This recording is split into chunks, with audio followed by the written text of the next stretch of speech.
Most of the folks who are in the waiting room have been added now. Thank you all for joining us today.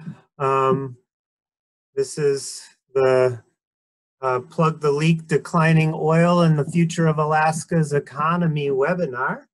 My name's Ryan Marsh. I will be just giving a couple introductory remarks here and then passing it over to get things started. So I'm Arctic Program Manager for the Northern Alaska Environmental Center, and our organization, along with Green Star, Fairbanks Climate Action Coalition, Alaska Peace Center, have been working for several months to put together the Fairbanks Earth Week events. So this is one in a series of webinars and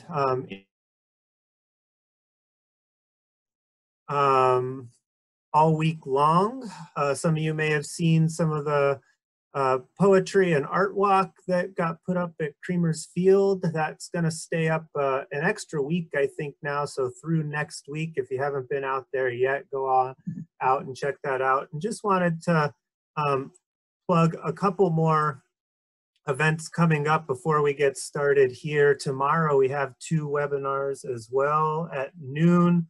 Phil White and Kathy Walling with Fairbanks Climate Action Coalition are going to be doing a webinar on GVEA and the power of member ownership and how you can use your power in that upcoming elections. And then from 4 to 6, Alaska Center will be hosting another webinar on climate policy in the Alaska legislature and having some question and answer there on that with Alyssa Quinton and Louis Flora. So those are coming up, and then on Saturday from 11 to 11:30 we're having a virtual march. I'll make a sign, get on to that, register for that Zoom event, and then check out all of the signs that other folks have made, and then we'll sing together and have a quick moment of camaraderie, celebrating our planet and moving towards action. So to sign up for any of those, go to Fairbanks Earth Week on Facebook or go to the website. The address is right here. Somebody can drop it in the chat, bit.ly/Fairbanks Earth Week, and you can register for any of those still coming up. And before I pass it on over to Sarah Furman, just want to say thank you to Mount McKinley Bank, GVEA, ABR, as well as Woodway for sponsoring all of the Earth Day events. Couldn't do it without you. So thanks again. Welcome everybody. And Sarah, you can take it away. Thanks, Ryan, and welcome everyone. I'm super glad that you're here with us today. If you take a moment and introduce yourself in the chat, let us know where you're joining us from. If you know the traditional land on which you're sitting right now, it'd be great to hear that. Just want to acknowledge that we're on the unceded territories of the Indigenous Alaskan peoples. I personally, my house, I'm on land that is the Lower Tanana Dene peoples. So just want to take a moment and acknowledge that reality. And I also just want to say thanks to Ryan and Sarah and everybody else who has done all the behind the scenes and tech work to make these webinars happen. That's not something that is my forte, so I couldn't do it without them. My name is Sarah Furman. I live here in Fairbanks and just started at the beginning of this month as a campaigner for the Fairbanks Climate Action Coalition, working specifically with the Keep It in the Ground group, who I've been volunteering with for several months. And we organize with the goal of having a just transition to a regenerative economy. And specifically, we've been looking at the oil tax structure, and how our state has basically been funding this extractive industry for decades, and ways that we can change that. I think this concept is maybe particularly scary right now because the oil industry is in crisis and our state is dependent on that money currently, but we really see this as a moment and opportunity to change our economy, to move it in the direction of a more just and equitable economic system. So without further ado, I want to introduce Larry. So the way this is going to work is that Larry's going to talk for about 15 minutes, and he is a wealth of knowledge, as you will soon hear. And then Siqiniq's going to talk for about 15 minutes, and we'll have time at the end for question and answer. If while they're talking you have a question, please just put it in the chat box. We'll get to as many questions as we can at the end. So Larry Persily has been writing about and working on oil and gas and state fiscal issues in Alaska for more than 40 years. He served as Deputy Commissioner at the Alaska Department of Revenue, worked on oil and gas issues in the Governor's Washington, D.C. office, and served as a legislative staffer for the House Finance Committee co-chair. Before his career in public policy work, he reported for several news organizations in Alaska, including Petroleum News, the Anchorage Times, Anchorage Daily News, Juneau Empire, and the Associated Press. He is now teaching journalism as a visiting chair at the University of Alaska Anchorage. So take it away, Larry. Thank you. And I'm honored to see so many people online. I haven't talked to this many people in 2 months. So I'm going to keep it to 15 minutes. I'm really going to promise. And I guess I'd like to title my presentation, The Pits and the Pendulum. And that's because, look, we know the state's economy, the oil industry is definitely in the pits. But as you think about oil taxes, it's been this pendulum that's just swung back and forth between one extreme or another, and we've never quite figured out, I think, the right answer, a sustainable answer. So I want to try to quickly go through some history on oil taxes, because to understand the debate today, I think it's important to understand how we got into this mess. So back in the 70s and 80s, the state's production tax on oil had nothing to do with price. Price was not a factor. The rate stayed the same no matter how high or low the price went. That really wasn't very good. In fact, as fields aged, the tax rate, again, wasn't based on the price or the profit. It was just based on the per well production. So as older fields produced less per well, the tax rate went down. That really wasn't very good to the state. In fact, at one point, Siqiniq, which was the second largest field, or still is the second largest field on the North Slope, their tax rate was headed to zero under this formula. So after many, many years of fighting, in 1989, the legislature changed it. And really, it was the Exxon Valdez that gave the political, I guess, cover or the impetus, imperative to get enough votes in the legislature to change that. It brought Siqiniq back up to where it should be, raised the rate at Prudhoe. So that 1989 vote boosted state revenues from those two biggest fields, but it also set up a structure where the tax rate would be smaller on new oil. So we got ourselves, I think, into this mess where as old oil, which was paying a high tax rate, was declining in production, all the new oil was coming in at a very low or no tax rate. So you lose a barrel of old oil, you get a barrel of new oil, but your revenues go down, even if you're holding the same. So for about 15 years, I guess I would say the political muscle of the legislature held that structure. Even though many people realize this has to change, it's not sustainable, the legislature wasn't able to put together enough votes to change it. Governor Knowles also, when he was in there, opposed any change. And actually, it was Governor Frank Murkowski who changed it. And I know that's shocking to a lot of people, but back in 2005, Murkowski told the industry, hey, I need to talk to you about oil taxes. We got to have a talk. This isn't working. And the industry said, there's nothing to talk about, Governor. And that pissed him off. And say what you want about Frank Murkowski. He didn't like being told no. When you've been a U.S. Senator for 25 years, you're not used to someone saying no. So the Murkowski administration, with the governor's consent, the Department of Revenue changed how the satellite fields at Prudhoe Bay were taxed. And that one administrative change, which lumped these no-tax satellite fields into the high-tax Prudhoe Bay tax bracket, brought in a couple $100 million a year more to the state. And I think it's only important to look back that Murkowski sort of broke that ceiling a little bit. The industry wasn't happy. It wasn't what their governor was supposed to do. Then the next year, his last year, Murkowski was trying to get a gas line built.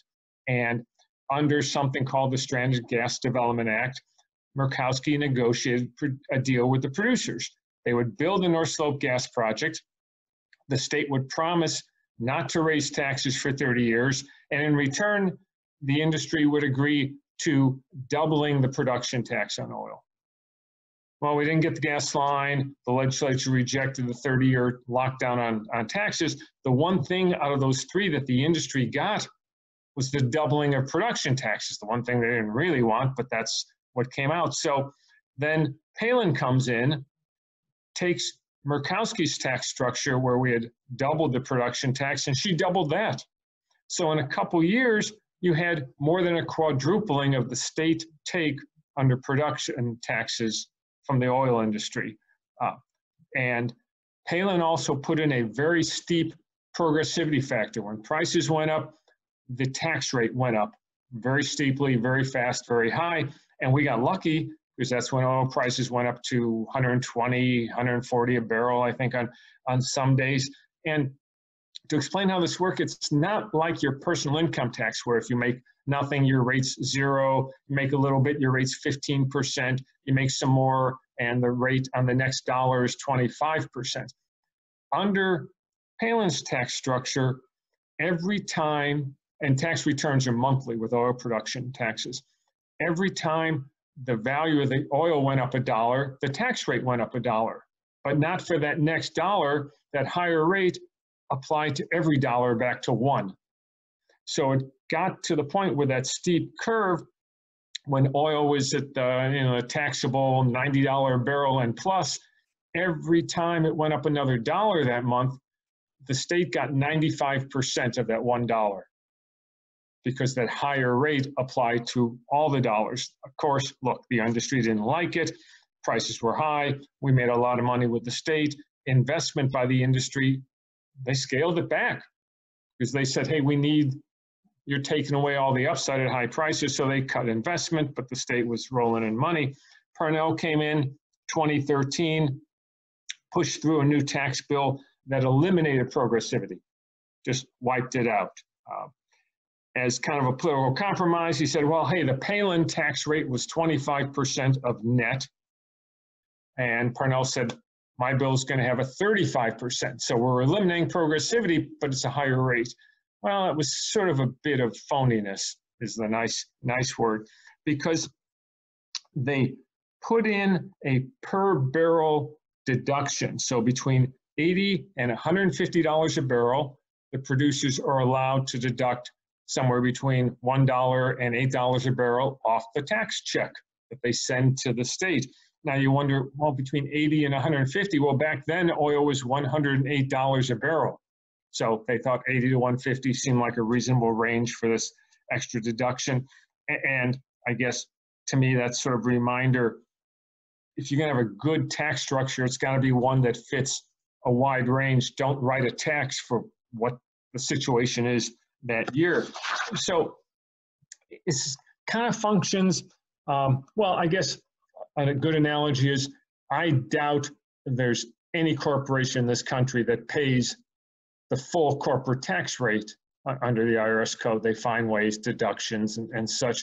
So even though the rate may be 35%, because they're allowed to deduct at $1 to $8 a barrel, but it's really been $8 because it hasn't been up to 150, because they're allowed to deduct $8 a barrel from what they send the check. The effective rate, fiscal year 19, the one we finished last year when oil was $69 a barrel, the effective production tax rate was about 15% because of the deductions, the credits they're allowed to take. Just real quickly on the side, the law also says when prices are really low, forget the net, just pay 4% of your gross. And obviously we're in that situation now. In 2014, an initiative tried to overturn the Parnell, roll back to where it was. That failed. They only got, well, they got 47%. The industry got 53%. The Fair Share Initiative before you, or before Alaskans in this year's ballot, would eliminate that $8 per barrel factor that they're allowed to deduct from their taxes. It would double or triple the floor. Instead of 4%, at a minimum would be 10 to 15%. If oil were $60 a barrel and that initiative were to pass, the state would get $1.2 billion a year in additional production tax revenue, to kind of give you, I guess, to explain why the industry is fighting it so much. Certainly at $30 a barrel, which is double what oil is today, you're not getting $1 billion extra dollars out of this. If the initiative were to pass, maybe $150 million a year additional. At low prices, there's just not much there, no matter what the rate is. So in terms of credits, which get very controversial, there's two kind of credits. The kind that Exxon, BP, and Conoco are allowed to use to deduct from the amount they send the state every month for their production taxes. Then, and just to let you know, between 2010 and 2019 fiscal years, that decade, the producers used that deductible credit against their tax liability to reduce the checks they sent in by about $6 billion over the 10 years. So it's a substantial amount of money, but like I say, that was kind of a political deal that legislators put through with Parnell to, we're going to raise the rate, but we're going to find a way out of it by putting in these credits, these deductions on their liability. So that saved the three big producers $6 billion. In many ways, I think they still paid us, they just paid us less. Okay, I think in many ways myself, the stupider credits were the ones where we actually cut checks to people. And these were the ones where companies like Armstrong and Kalis on the North Slope and Bluecrest and Fury and Cook Inlet and others, they weren't producing any oil, so they had nothing to deduct it from. It's not like they could take their credits and deduct it against their tax liability. They weren't producing, they were enticed, they were encouraged to come up here and explore and develop, and maybe there'd be some oil. So their credits weren't a function of how many barrels they produced, their credits were a function of how much they invested. Exploration, seismic, development drilling, you get a credit back. And the way it would work is, let's say a company would say, I got a $100 million plan to do some exploration in Alaska, but I don't have $100 million, but I'm going to get 60 million back from the state as a credit, because those credits were structured by the legislature basically as cash back in advance of any production. So I have a $100 million plan. I only got $10 million, but the state's going to give me 60 when it's done as a credit, a refund back on the work. I go to Bank of America and say, hey, I got a piece of paper from the state. They're going to give me 60 million at the end of the year. And Bank of America said, well, I'll give you 50 cash, sign that credit slip over to me. So I'd raise 50 million from the bank, and I raise anyway, that's how I would fund my exploration. When the credits came through, the state essentially would give Bank of America, they were making 10% or whatever on their investments. And in the 10 years between fiscal year 10 and 19, the state wrote checks, actual checks out of the general fund to pay off those exploration credits, about $3.5 billion. Money out of the Treasury. And the idea was, if we incentivize, if we encourage, if we promote people to come up here and explore, they'll find oil, and over 20 or 30 years, we'll get production tax, royalty, property tax, income tax from the oil. We'll make back a profit on the 3.5 billion. That's not going to happen. I think that was wishful thinking. Last point on that, we still owe 800 million more on top of the money we've paid out, because we were paying it back as expected every year until 2016.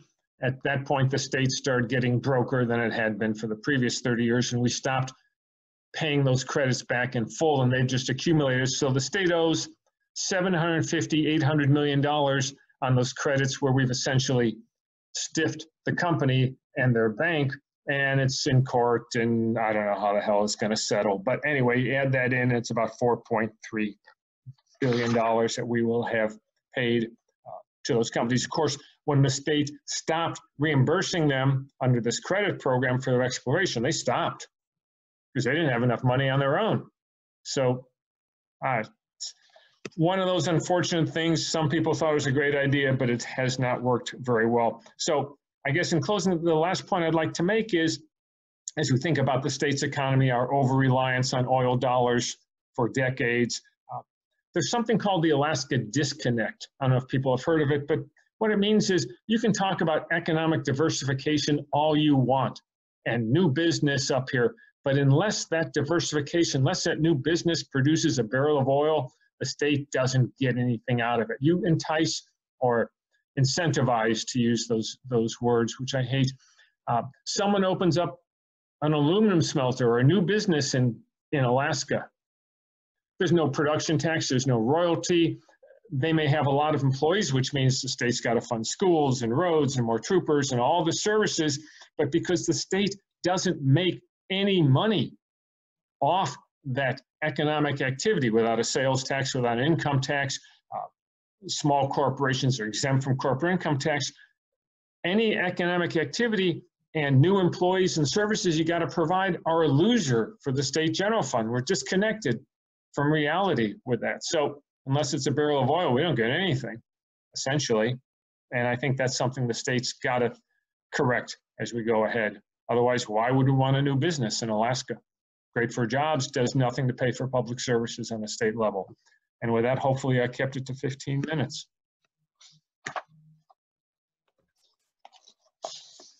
I think you did. Thanks, Larry, for trying to make sense of decades of confusing tax legislation and just opening our eyes to the current situation and hopefully sparking some ideas about what we maybe need to do to move forward. We'll give Siqiniq her chance to talk. Siqiniq Maupin is a Inupiaq, Italian, and Irish. She is a community organizer with Native Movement and co-founder of Sovereign Inupiaq for Living Arctic. She is a talented artist and mother of 2 lovely girls, and she is a wealth of knowledge. So we're excited to hear what you have to say, Siqiniq.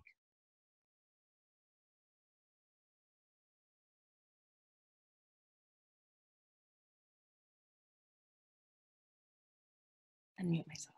Oh. Hey, sorry, I was having some technical issues there with the mute button, but Pakalagivsi, everyone. Just welcome you in Inupiaq, and I'll start with my Inupiaq introduction.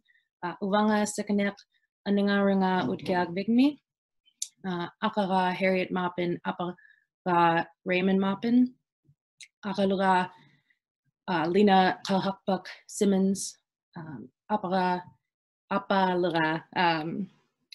Abe Simmons Jr. Pausina. So my name is Siqiniq. I was born in Utqiagvik, formerly known as Barrow. I was raised between Fairbanks and Anchorage. My mother is Harriet Maupin. My father is Raymond Maupin. And my grandmother is the late Lena Kalhakpak Simmons. And my grandfather is a late Abe Simmons Jr. Pausina. So doing my introductions is just really important, and thinking a lot about what I'm going to be discussing today. I don't know as many technical things. That was really interesting. Thank you, Larry. I'm always really curious because seeing some of the Alaska Constitution and laws around this, it's so confusing and big and long. It's really nice to have it broken down. And what I'm going to be covering today is what's happening in the Arctic slope, who is primarily dependent on the oil economy, and what is happening now that the oil prices are actually in the negative, which has never been seen before. We are in an economy compared to the Great Depression. And on top of that, we have a virus that can hit our communities disproportionately. I am on the unceded territory of the Lower Tanana Dene people, working out of what's known as Fairbanks. But my family is originally from Nuiqsut and Utqiagvik. And there's about 8 communities on the North Slope that and 1 hub city. And to start, I will go ahead and go to a presentation that I have. Sorry if I couldn't really screen share without anyways, I'll start the presentation.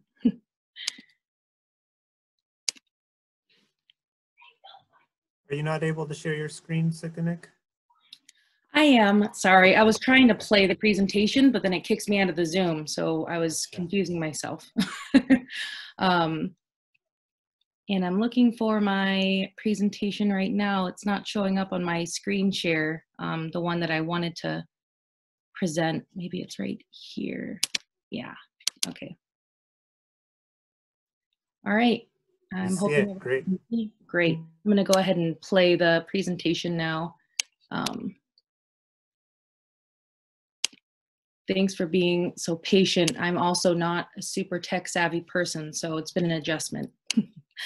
All right. I wanted to start with a collection of pictures. This was me working in the North Slope.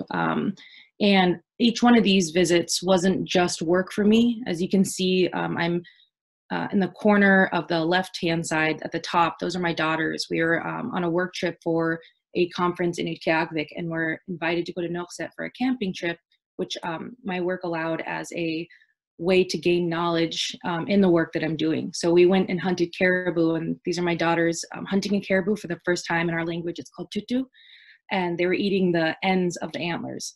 And at the bottom corner on the left-hand side is Gwich'in leader Bernadette Dementive, who has worked relentlessly with the Gwich'in Steering Committee to protect the Arctic Refuge. And the other side of me is Martha Itta, who is the Native Village of Nuiqsut tribal administrator. And this picture was taken in Oklahoma at a conference for frontline oil and gas communities. And the reason I think this is such an important picture is in this economy, in this oil boom and bust economy, there has been tactics to pin indigenous communities and people against each other. And that's been very prominent and publicly known for the Gwich'in and Inupiaq, especially with the Arctic Refuge. And just showing that unity and that we are here and that we are not just going along with the oil and gas industry that's happening and has been happening, that there have been people speaking out, not just community members, but people in leadership positions. And the other pictures was we presenting a toxic report, toxics and pollutants, and the effects on the community of Nuiqsut at the top. And I was dancing with my aunt because the community had invited us to an ari, a dance. And that was the first time I was able to dance with her. And when you go on trips, especially as an Indigenous person, you don't just go there, do your work and go home. You're visiting with your aunt, your cousins. You're talking about very hard subjects, about cancer, asthma with your family members who are directly affected by this. And going into what's happening right now during this COVID-19 is very scary. Nuiqsut currently has 70% of its community members on medication to help them breathe. And as most of us know, COVID attacks the lungs. And the respiratory illness has risen across the North Slope. Nuiqsut is directly impacted by oil and gas because they're actually surrounded by oil and gas, but Utqiagvik has a natural oil, gas field there as well that does a lot of flaring, fracking in the tundra. And it's been a particularly scary time because of the lack of access to medication, clinical care, hospitals. And so going on to my next slide and just reading, you know, this is our family, our communities, and I put our families, sorry about that. So in the last 3 months, the pandemic has changed our lives around the globe forever. The economy and oil prices comparable to the Great Depression. All points of entry to the North Slope are guarded, similar to the 1918 flu epidemic. Raven Air, largest rural Alaska airline, shuts down all operation and lays off all employees. Disaster declared by North Slope Borough Mayor, and all non-essential flights prohibited. Now, this, the biggest part of that, I think, out of all of these really shocking news that really we're all going through together, Raven Air pulling out and not being able to deliver food, medication, supplies, and flights for people that either need to get to a bigger city with access to a hospital, as many community members that have asthma would like to do. And just getting basic necessities has been very scary and unsure right now on the North Slope. And the disasters have been, there's been 7 disasters declared by the North Slope Borough and the Arctic Slope Regional Corporation as well, which is the largest INCSA corporation. So of the Settlement Act for the Indigenous people in Alaska, that's the largest corporation, but not just that, they're the largest privately owned corporation as well. And they have laid off most of their employees. They have cut their dividends by 70%. And the ramifications, you know, there's a possibility of bankruptcy, people's livelihoods on the North Slope. Many people depend on those dividends to get by, to pay their rent, to pay their bills, and it has been reduced very fast. So people are scared right now. And what is also happening on the North Slope and around Alaska is the Bureau of Land Management is still going forward with right now, there's currently a project called the Master Willow Project, which has implications of significant reduction in caribou population, significant restrictions for subsistence users, for sea mammals and land mammals.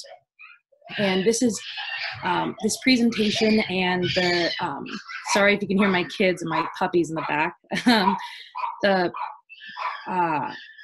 presentation that's being done right now is being done by the Bureau of Land Management, who's hosting hearings, which would normally be held in a public area.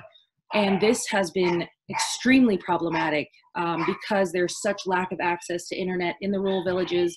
The connections for phones are not very good. And going from Nuiqsut and Nukavik, they have a little bit faster internet connection, but the rest of the North Slope does not have that because they're not right next to oil fields.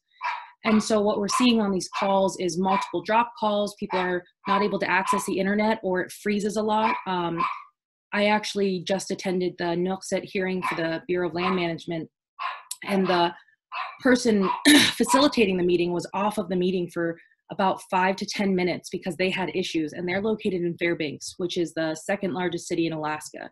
So it's a very flawed process that's being tested on Inupiaq people while there's a pandemic. And it is a project that will affect people in a negative way for food security. And this has kind of been the same rhetoric we've seen since oil has been discovered. And the reason I'm kind of putting all that out there is in the face of disasters and so much uncertainty and fear, the oil companies such as ConocoPhillips, which is the company that proposed the Willow project, are still pushing forward for the oil and gas agenda. And during a time when the North Slope depends on the taxing the oil companies, of course, this is not going to be happening very well right now, right? With negative oil barrels, people are really uncertain what's the future is going to look like for the North Slope. And these companies have reassured us that they are here to look out for us. They want to be in partnership to both you know, I guess, prosper off of these oil fields. Yet in the time where these communities need resources and, you know, support the most, the oil companies have been silent, and they have not been there to support, but instead take advantage of this time. And, and we're also seeing that for many, many years, there's been advocacy to get onto a more sustainable economy, just like the permanent fund, you know, dividend that was never meant to be a ongoing type of income. It was supposed to be eventually invested in a more sustainable economy. Even when oil was discovered, we knew this was not going to be forever. This was a boom and bust economy, and we needed to invest into our futures while we still had the access, or we still had access to this big amount of money that was very fast. But instead, there's been a lack of that investment. And we're seeing that now with Arctic Slope Regional Corporation. Within a few months, they may be declaring bankruptcy. We're seeing with the North Slope Borough funding for essentials like the hospital, the clinic, the schools, and so many functions, housing, and all of these are not going to be met because we relied so heavily on the oil taxes. This is something, you know, before my generation and before my mother's generation, my grandparents' generation had spoken about this time. Specifically, Eben Hobson has so much resources out there of his speeches that talked about oil and gas will not last forever. We will be in an economy that's going to not be sustainable. And if we don't invest now and start to transition away from the oil economy, we're going to be in a very hard spot where people aren't going to know if they're able to pay basic bills and get basic needs met. And that's what we're seeing today. And there has not been a plan B. There has not been anything written down for a just transition into a more sustainable economy. And what we're seeing today is that on top of the fear of our health, people are also in fear of their livelihoods and paying bills. And that is what we're seeing throughout all of Alaska. And I think the really big lesson is transition is inevitable, but is it going to be just? And what we're also seeing up north is that the people hit the hardest are those that were already in a vulnerable spot. People that relied on these dividends that came from oil, people that relied on jobs that were in the oil fields that are being laid off. And there's not a lot of support right now for those needs being met. So what we hope to do, and I'll go ahead and go to the next slide, is Sovereign Untitled for a Living Arctic is a group, a grassroots group and community organizing group that has wanted to focus not just on the North Slope, but Untitled communities from Nome to Koktovik. And these corporations have really separated us and divided that unity that we always had. We share languages, we share traditions, and we share a relationship to the land. And so Sovereign Untitled was created and put out into the world late last year. And since then, just getting more awareness and putting it in one spot, what's currently happening. And but I think more importantly, because we've seen a lot of groups that want to, tell Untitled people or just Indigenous people in general how to fix their communities, how to get better. But with Sovereign Untitled for Living Arctic, and SILA for short, we hope to put that power back into the community's hands. The people closest to the problems are the people closest to the solutions.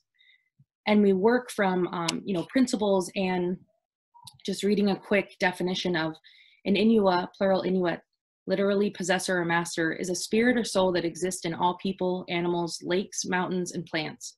For Inuit people, human and animals are equal. All life has the same kind of soul or life essence, Inuit. Silam Inuit is the primary component of everything that exists. It is also the breath of life. Sila is believed to control everything that goes on in one's life.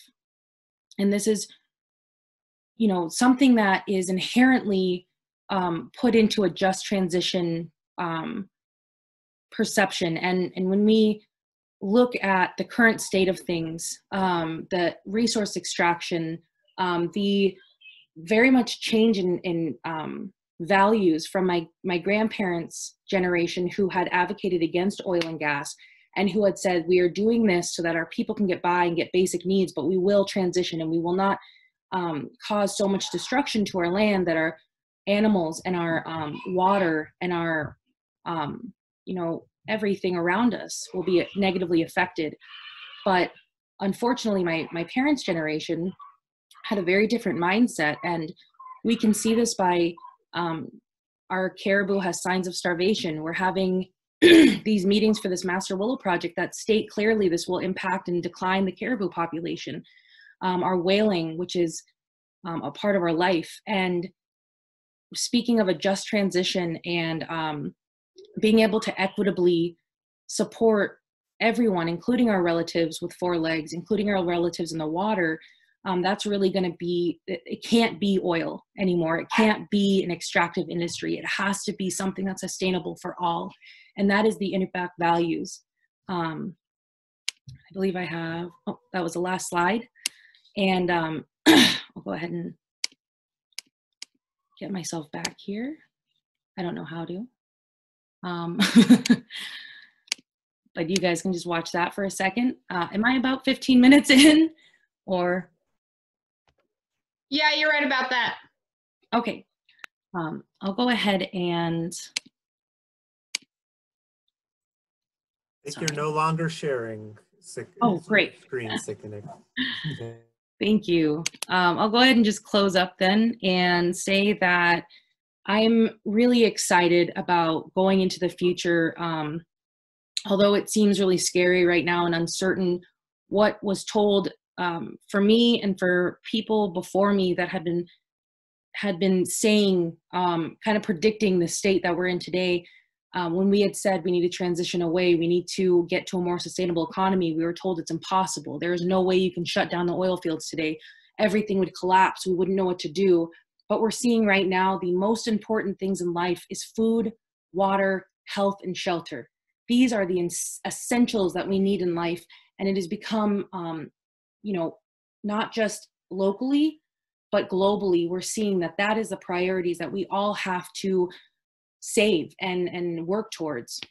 And it's happening much faster than I could have ever really imagined. And so I hope this time going forward, we'll see this as a tool, or a time of change, a change in consciousness globally. And hopefully going forward, we will live by those indigenous values, those indigenous ways, and go forward treating everything with respect and learning how to live with it in a good way. So thank you all again, and thanks for having me here. Well, thank you, Siqiniq, for putting the human face on the crisis and what's going on right now. Really appreciate that. Just been following, probably a lot of you have seen in the chat, but I think it's worth just having, there's a couple of questions posed to Larry. This first one, Larry, if you just want to speak to it, I'm just scrolling up. From Ryan, says, we no longer have the exploration credits, which are those ones you were just talking about, that the state is paying out the money to these companies that weren't even paying us taxes because they weren't producing. But can't companies, including the big ones, write off transportation and capital expenses from their production tax? So for example, Conoco can explore in NPRA and drill holes there and write that off from production in Prudhoe. No, they can write it off their corporate income tax, but the deductions on a production tax are limited to expenses on that lease. So what you spend somewhere else, you cannot deduct from your production taxes at Prudhoe. They can accumulate those losses at NPRA, and if they ever have production tax, they can deduct it only from production within NPRA. Production tax is by field, corporate income tax is for the entire company. Okay, thank you for clarifying that. And then there was one more question about the mining tax for folks. Does mining production provide revenue to the state? And if not, would new residents of communities working at mines result in the paradox you mentioned of the state needing to fund services? Right, and the state does have a mining license tax, it's called, that raised under $50 million last year, a little bit more than the state made off motor fuel taxes or alcohol taxes. So if, I guess you have to figure out how much the state paid to provide services in mining communities and mining families, but again, without an income tax or a sales tax, the state doesn't make as much as other states make off economic activity. Okay. And I just want to invite people, again, if you have questions, feel free to put them in our chat section. In the meantime, I've got a list of questions that I'd be happy to start asking. So I'll go to Siqiniq since Larry just answered one. And Larry, you can comment on this too as well. So what do we want to consider? What do we need to consider in a just transition? And you talked some about already who's going to be impacted by the decline of oil, but what are some of those considerations for particularly the rural communities, but all of Alaska? Hey, thanks for asking. I think we need to consider that in a just transition, we talk about the word just and what does that mean? And right now, some examples are, the lack of hospitals. And so people are again, leaving their communities and needing to be in the city alone. Children that have been having asthma attacks already are also, families are trying to find a way out of the village. And so it's just a really scary time right now. And this was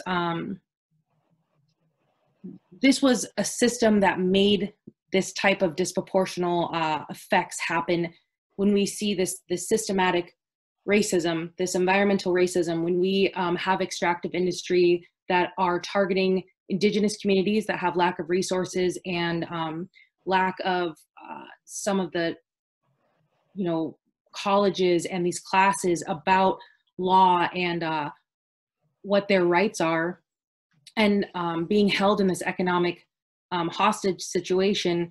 Now we're seeing that, the housing crisis, and what the housing crisis is, the permafrost melting and houses are collapsing into the ground. They're going into the ocean. That this could have been predicted.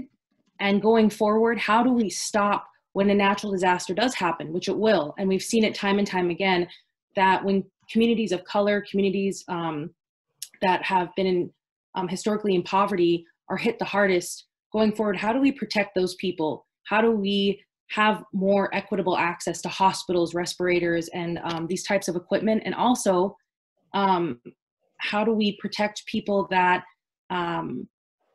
don't necessarily subscribe to this Western economy, that haven't been involved in a lot of these processes, that just don't really know where to go to now? And that's what I would say is keeping at the forefront of your mind is, how can we extend those resources to people that have less access to those? Thanks, Siqiniq. We have some questions coming in. Let's see, one of the earlier ones.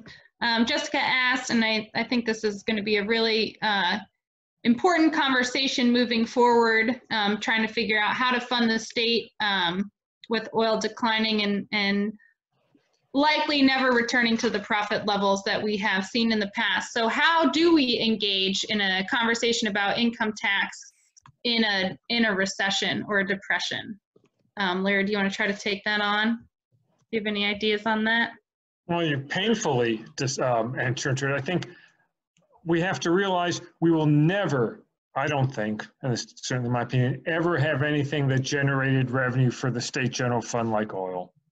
We could have an income tax, a sales tax, but it would be half, a third, a quarter of what oil generated. So I think Alaskans are going to have to look at which tax they want on a state level, income or sales, how high they want it, and what we're going to have to get rid of because we can no longer afford it. Is that the dividend? Is that services? That's going to be a fundamental remaking of the Alaska economy. What level of public services versus the dividend is going to be, I think, the first battle. If you pay a dividend, it just doesn't add up. You're going to have to cut the hell out of services. Yeah, thanks, Larry. I think the reality is it's going to have to be a dynamic response to the current situation. There's no one solution. Correct. But hopefully, if we're willing to open our minds to a variety of changes, we can try to solve this without it going too poorly. So let's see. There was a question for Siqiniq in here, and it was, why does, you mentioned that 70% of the community members have to be on meds for breathing, and why is that? So the community is, I'll start with the health aide. Rosemary Atungayuruk has been a really big advocate for health because she saw an increase 50% in respiratory illness when the oil fields were established closer to Nuiqsut. And in 2012, Repsol, the oil company, had a blowout of chemicals that, if you visit Sila Inuit, you can actually see a 30-second clip of the worker who caught it on camera. And you see this black smog just blowing into Nuiqsut. And there were reports after that of children who had to be rushed or medevaced out of the village for having asthma attacks. People have had breathing issues since that. Although it hasn't been officially acknowledged that that has directly impacted breathing. There's many articles and journals written about that exact time that, that happened. And just in general, the toxics and pollutants that are being inhaled every day by community members, especially when the wind blows from the oil fields into Nuiqsut, people have a harder time breathing.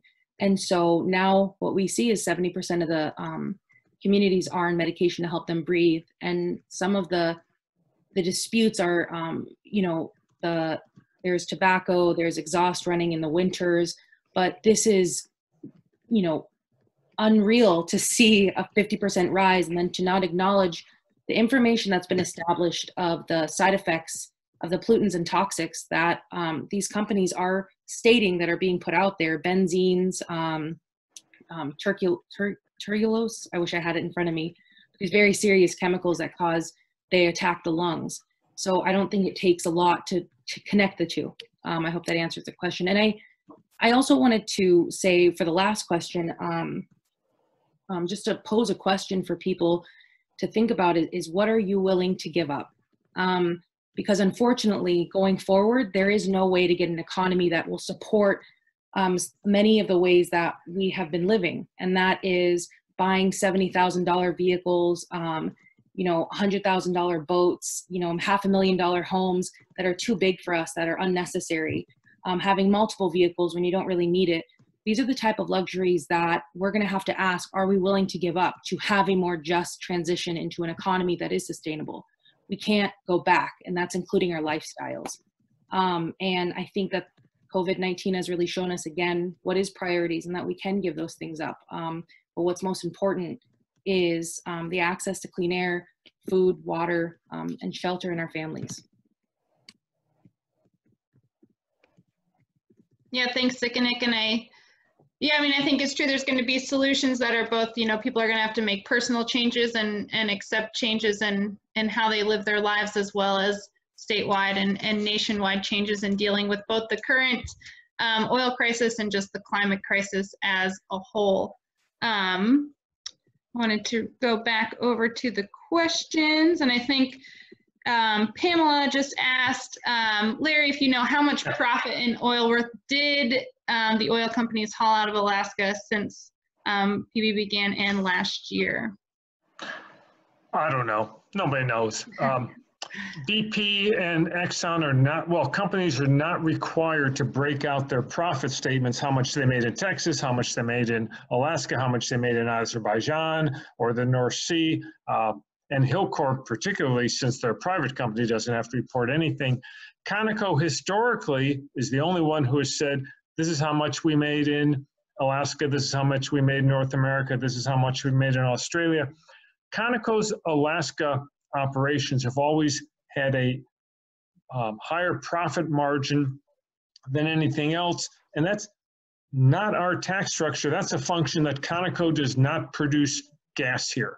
All they produce is oil. Oil, other than this past week at $15 a barrel, oil historically has been substantially more profitable than natural gas. Every place else Conoco produces, they produce gas with oil, and that brings down their profit percentage in Texas or Australia or any place else. So Alaska, higher rate of return for Conoco, but that's a function of it's only oil here, and they re-inject the gas. They don't have to sell it at pennies. Thanks, Larry. So I'm sorry, everybody, there's a lot of questions coming in, and I know I can't get to all of them. There's lots of good ones. I actually really like this one that Ryan just posted. Can we rely on the legislature to do what is necessary to move us into a new economy that works for all of us coming out of the crisis? What is the role and responsibility of all of us as Alaska residents in helping to make the changes we need?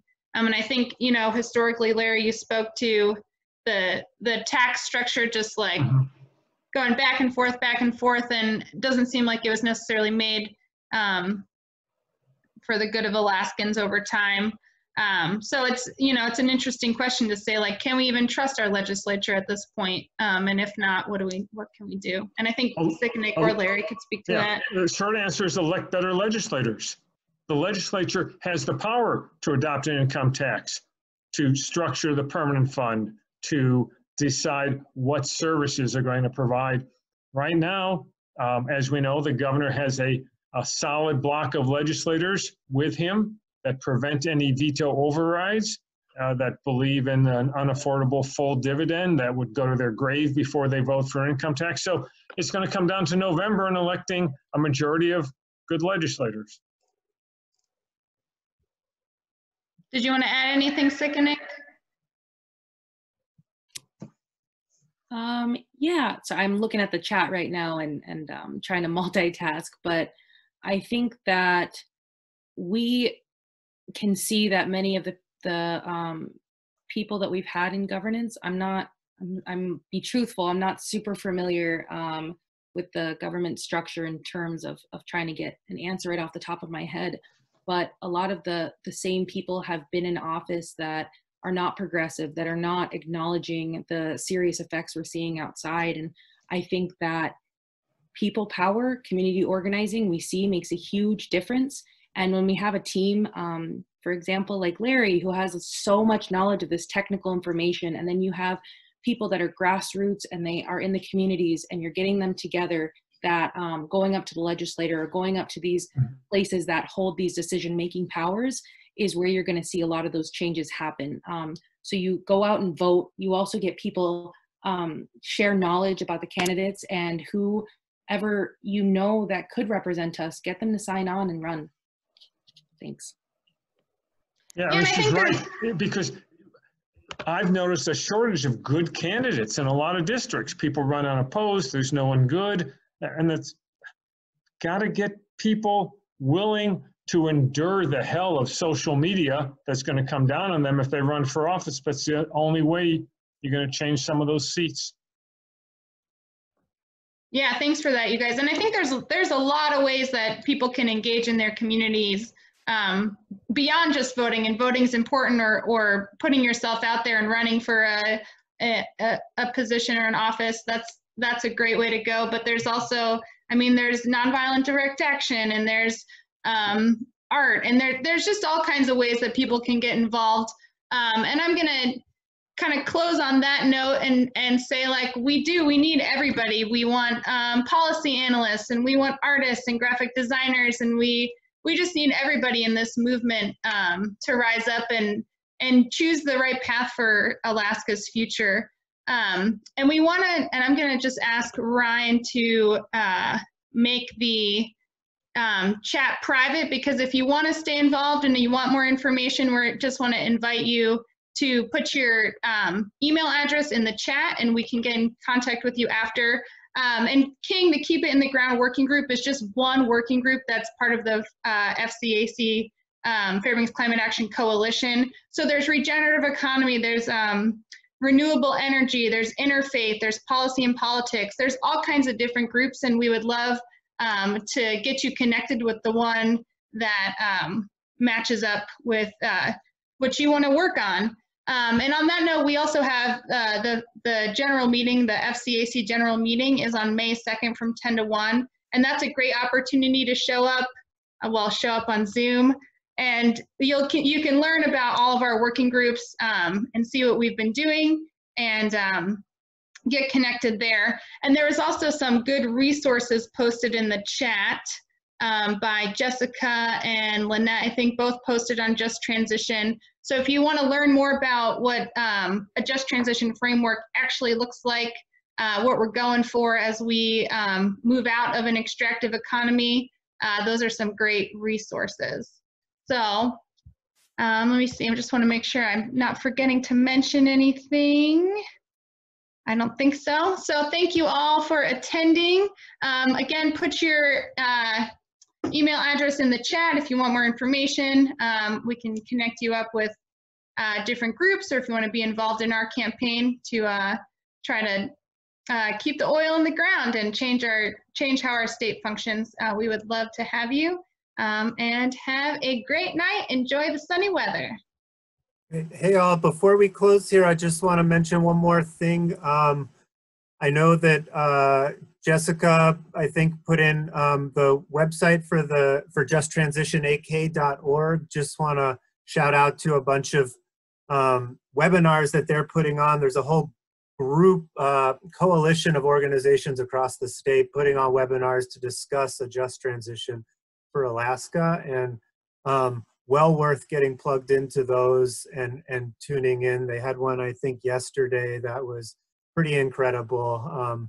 So that's another avenue to get plugged in. But if you want to stay in touch with what FCAC is doing, put your email down in the chat, and only the hosts here can see it. We'll collate those and get you plugged in where your energy's most needed, where you want to put it. So thanks all, and thank you, Larry. Thank you, Siqiniq. Have a good night, everybody. Thanks, everybody. Thank you. Bye.